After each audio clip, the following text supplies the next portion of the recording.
மணப்பாறை சட்டமன்ற தொகுதிக்கு உட்பட்ட வாக்காளர் பெருமக்களே, பெரியோர்களே, தாய்மார்களே, வருகின்ற சட்டமன்ற தேர்தலிலே மனிதநேய மக்கள் கட்சியினுடைய வெற்றி வேட்பாளர் மரியாதைக்குரிய தோழர் அப்துல் சமத் அவர்களை தேர்ந்தெடுக்க வேண்டும். சட்டசபைக்கு நீங்கள் அவரை அனுப்பி வைக்க வேண்டும் என்கின்ற வேண்டுகோளை முன்வைத்து பாரதிய ஜனதா கட்சி என்கின்ற தமிழ்நாட்டிற்கு எதிரியாக இருக்கக்கூடிய கட்சியை வீழ்த்த வேண்டும் என்று தமிழ்நாடு அளவிலே பரப்புரை நாங்கள் மேற்கொண்டு வருகிறோம். அதில் ஒரு பகுதியாக இங்கே மணப்பாறையில உங்களோடு எங்களது வேண்டுகோளை பகிர்வதற்கு வாய்ப்பு கொடுத்த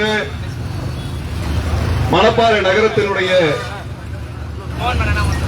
செயலாளர் மரியாதைக்குரிய ஐயா மூமா செல்வம் ஐயா அவர்களுக்கும் மற்றும் இதர ஜனநாயக அமைப்புகள் கட்சிகளினுடைய பொறுப்பாளர்களுக்கும் நிர்வாகிகளுக்கும் நான் சார்ந்திருக்கக்கூடிய மே14 இயக்கத்தின் சார்பாக வணக்கத்தை தெரிவித்துக் கொள்கின்றேன்.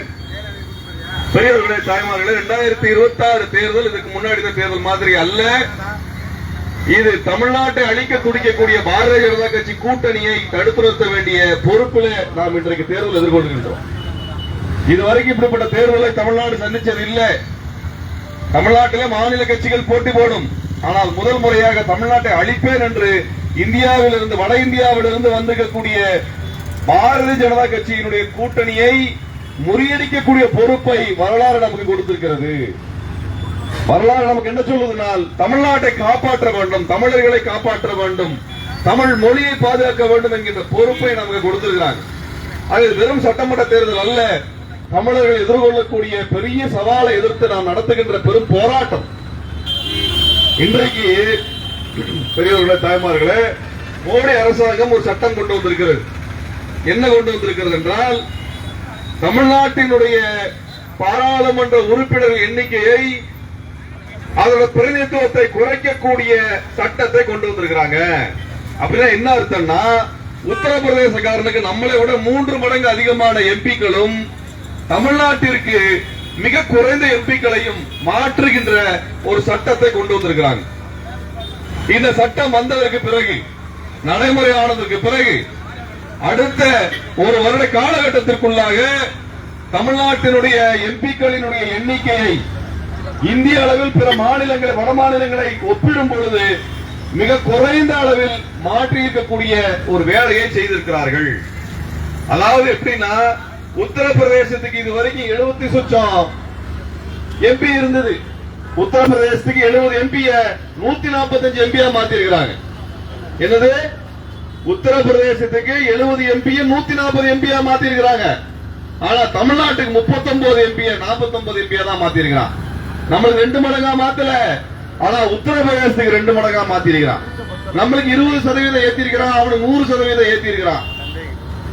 பீகாருக்கு 100% ஏற்றி வச்சிருக்கிறான். அவனுக்கு 80 எம்பியை கொடுத்திருக்கிறான் பீகாருக்கு. இப்ப பீகாருக்கு 80 எம்பி, உத்தரப்பிரதேசத்துக்கு 145 எம்பி அப்படின்னு கணக்கெடுத்தா என்ன நிலைமையாக யோசிச்சு பாருங்க. தமிழ்நாட்டில் எவ்வளவு எம்பி இருக்குதோ அந்த எம்பி, புதுச்சேரி எம்பி, கேரளாவில் எவ்வளவு எம்பி இருக்காங்களோ அந்த எம்பி, தெலுங்கானாவில் இருக்கக்கூடிய எம்பி, ஆந்திராவில் இருக்கக்கூடிய எம்பி, கர்நாடகாவில் இருக்கக்கூடிய பாராளுமன்ற உறுப்பினர்கள், எத்தனை 5 மாநிலத்தை சேர்த்தா கூட நம்மளால உத்தரப்பிரதேச, பீகாருடைய பாராளுமன்ற உறுப்பினர்களுக்கு சமமா வர முடியாது. அவன் கிட்டத்தட்ட 225 எம்பி வச்சிருக்கிறான். 2 மாநிலம் மட்டும், இந்தி பேசுற மாநிலம் 2 மாநிலம் மட்டும் 225 எம்பி. என்ன நாளைக்கு ஒரு சட்டம் கொண்டு வர முடியுமா? தமிழ்நாட்டை காப்பதற்கான ஒரு சட்டத்தை கொண்டு வர முடியுமா? என்ன நிலைமை யோசிச்சு பாருங்க. தமிழ்நாட்டுக்கு எம்பியை குறைச்சிட்டான். 5 மாநிலம் சேர்த்தா கூட உத்தரப்பிரதேசம், பீகாரோட எம்பிக்கு சமம்.